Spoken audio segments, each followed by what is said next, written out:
Want to know how to edit your profile in wellfound.com? Well, no worries. In this video, I'm going to show you an easy step-by-step guide on how you can do it. So, how you can change your profile in just under a minute in AngelList or Wellfound. So, it's super simple. So, let's get straight to it. Now, first things first, what you gotta do is you just need to open wellfound.com on your web browser. So, once you've done that, make sure you are signed in as well. So, we have also created a video on how to sign in, so make sure to watch that.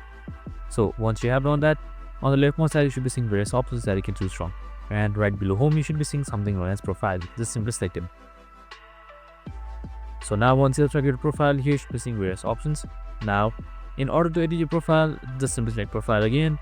And here you can just simply edit it, your name, just like this right here. Just simply change it to anything that you like. You can just simply upload a new photo.